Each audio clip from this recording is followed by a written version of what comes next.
Deal کرنئی لکھتے ہیں، میں حال ہی میں ایک ایسے شخص سے ملا جو ٹیکساس میں بزنس مین تھا۔ ناک شکر گزاری پر وسیلہ ہو رہا تھا۔ اس نے مجھے بتایا کہ وہ سارا واقعہ 15 منٹوں میں سنا دے گا۔ اس نے بتایا کہ یہ واقعہ 11 سال پہلے پیش آیا، مگر وہ ابھی تک غصے کی آگ میں جل رہا تھا۔ اس کے علاوہ وہ کچھ نہ کہہ سکا۔ اس نے کرسمس بونس میں 34,000 ملازمین کو $10,000 دیے تھے۔ ہر ملازم کے حصے تقریباً $300 ہے، مگر کسی نے اس کا شکریہ ادا نہیں کیا۔ وہ کہنے لگا، مجھے افسوس ہے کہ میں نے انہیں بونس کیوں دیے۔ کنفیوشس نے کہا کہ غصے میں انسان ہمیشہ زہر آلود ہوتا ہے۔ یہ شخص اس قدر زہری ہو رہا تھا کہ حقیقتاً مجھے اس پر ترس آیا۔ اپنے غصے پر افسوس کرنے کی بجائے اس نے سوچا ہوگا کہ میں نے اس کی تعریف نہیں کی۔ ممکن ہے اس کے ملازمین نے اوور ورک کیا، اس نے ان کی تنخواہیں روکی ہوں۔ شاید انہوں نے کرسمس بونس کو تحفہ گفٹ سمجھا ہی نہ ہو، بلکہ اسے اپنی محنت کا معاوضہ تصور کیا ہو۔ شاید وہ اتنا ترش مزاج اور تنقید کرنے والا شخص ہو کہ کسی کو شکریہ کرنے کی جرات ہی نہ ہوئی ہو۔ شاید اس نے بونس اس لیے دیا ہو کہ بہت زیادہ منافع سے اسے خاصے ٹیکس لگے ہوں گے۔ کچھ بھی ہو سکتا تھا۔ دوسری طرف شاید ملازمین خود غرض، کمینے اور گنوار ہوں۔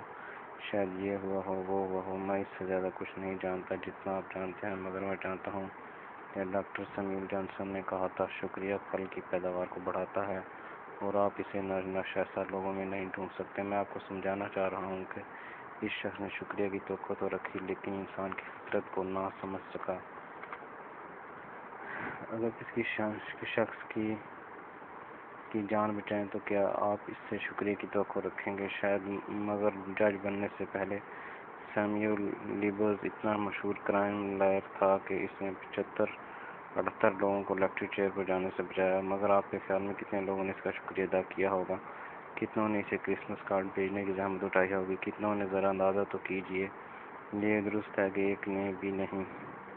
ایک صبح حضرت عیسیٰ علیہ السلام نے کوڑ کے 10 مریضوں کو صحت یاب کیا، مگر ان میں سے صرف ایک نے ان کا شکریہ ادا کیا۔ جب حضرت عیسیٰ علیہ السلام اپنے پیروکاروں کی طرف متوجہ ہوئے اور ان سے پوچھا کہ باقی 9 کدھر ہیں؟ وہ سب جا چکے ہیں شکریہ ادا کیے بغیر۔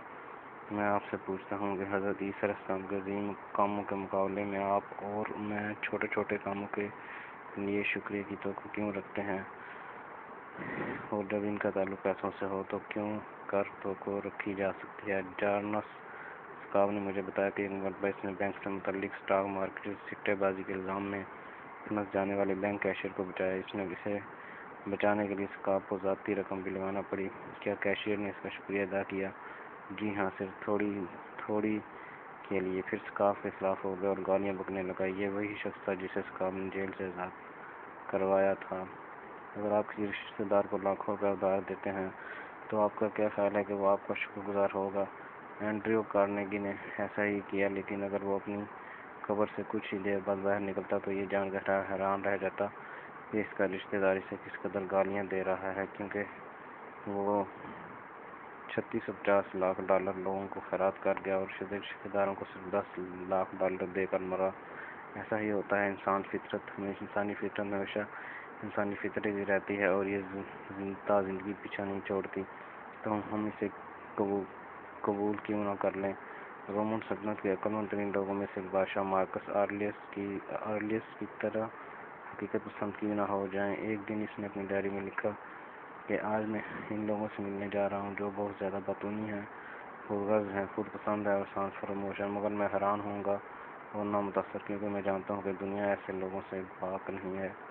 کیا یہ درست نہیں ہے کہ اگر آپ اور میں احسان فراموش لوگوں کو برا بھلا کہتے رہیں تو الزام کسے دیں؟ کیا یہی انسانی فطرت ہے یا ہم اس کے بارے میں ڈائلم ہیں؟ آئیے شکر گزاری کی توقع ہی نہ کریں۔ اگر کبھی کبھار اس چیز سے واسطہ پڑ جائے تو ہم حیران رہ جائیں، اگر واسطہ نہ پڑے تو ہم متاثر ہونے سے بچیں گے۔ میں اس سبق میں پہلی بات یہ بتانا چاہتا ہوں کہ لوگوں کی فطرت ہے کہ وہ کسی کے شکر گزار ہونا بھول جاتے ہیں۔ اگر ہم توقع کرتے ہیں کہ ہمارا کوئی شکر گزار ہو تو ہزاروں دل کے درد چھپا کر سر اوپر اٹھائے چلتے ہیں۔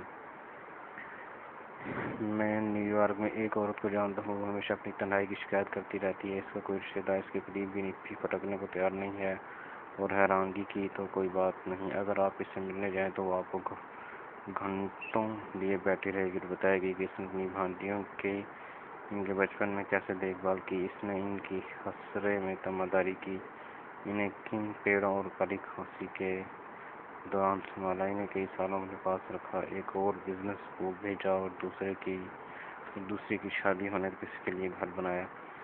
کیا اس کی بھانجیں سے ملنے آتی ہیں؟ جی ہاں، کبھی کبھار وقت نکال کر، مگر وہ اس سے ملنے سے کتراتی ہے۔ وہ جانتی ہے کہ انہیں گھنٹوں بیٹھ کر اس کی وہی پرانی باتیں سننا پڑیں گی، اس کی شکایات اور اپنے سے ہمدردی کے لیے آہیں سننا پڑیں گی۔ جب اس خاتون کی اپنی بھانجیں ملنے سے خوفزدہ رہیں گی اور دوسرے کیوں کر نہ ڈریں گے۔ اب وہ دل کی مریضہ ہے۔ کیا وہ حقیقت میں دل کی مریضہ ہے؟ جی ہاں، ڈاکٹر کہتے ہیں اس کا دل اعصابی ہے، تیز تیز دھڑکنے لگتا ہے، لیکن ڈاکٹر یہ بھی کہتے ہیں کہ وہ اس کے لیے کچھ نہیں کر سکتے۔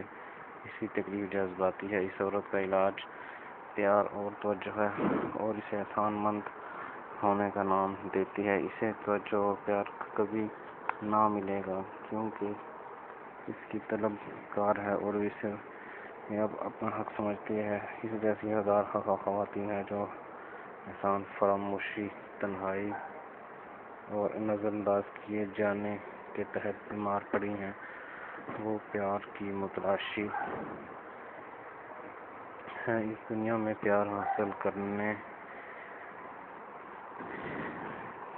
کا واحد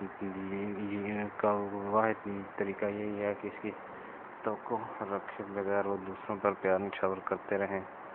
کیا یہ بات محض تخیلیاتی ہے؟ نہیں، جس خوشی کے ہم متلاشی ہیں، اسے حاصل کرنے کا یہی اچھا طریقہ ہے کہ میں نے اپنے گھر میں ایسا ہی دیکھا ہے۔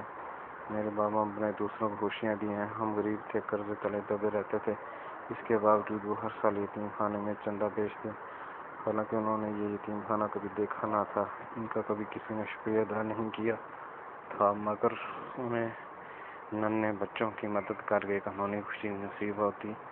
انہوں نے احسان جتانے کی کبھی خواہش نہیں کی۔ گھر سے نکلنے کے بعد ہر سال اپنے ماں باپ کو کرسمس کے موقع پر چیک بھیجتا، اور میری خواہش ہوتی کہ وہ اس سے خوش ہو جائیں، انہیں چند آسائشیں میسر ہو جائیں، مگر انہیں بہت کم سہولتیں ملیں۔ جب میں کرسمس سے چند روز پہلے گھر آتا تو میرے والد بتاتے کہ میرے بھیجے ہوئے پیسوں سے انہوں نے بال بچوں والی بیوہ کے لیے کوئلہ اور پرچون کا سامان خریدا ہے۔ اس کے بہت سے بچے تھے اور اس کے پاس خوراک اور ایندھن خریدنے کے لیے کوئی پیسہ نہیں ہوتا تھا۔ انہیں یہ تحائف بھیج کر بھلا کیا خوشی ملتی تھی، اور اس کے بعد وہ کسی چیز کا صلہ مانگتے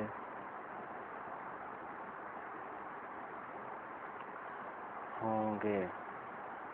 اس کے بعد آگے لکھتے ہیں ڈیل کارنیگی، جیسے میرے خیال میں میرے والد میں تقریباً وہی صفات پائی جاتی ہیں جو کسی ایک آئیڈیل شخص میں موجود ہونی چاہیے۔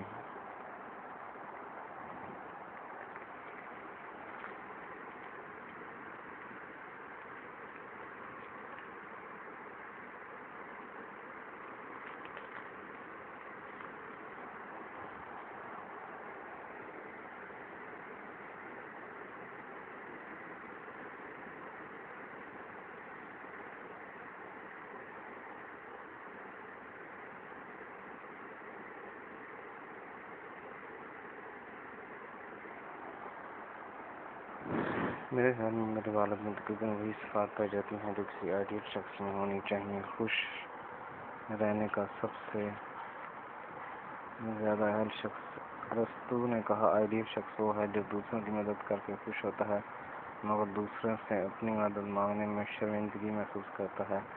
یہ برتری کی نشانی ہے کہ دوسروں سے نرمی سے پیش آیا جائے، مگر دوسروں سے اس کی توقع رکھنا کم تر ہونے سے مترادف ہے۔ دوسری بات یہ بتانے چلا ہوں کہ ہم خوشی ڈھونڈنا چاہتے ہیں، تو آئیے ہم احسان فراموشی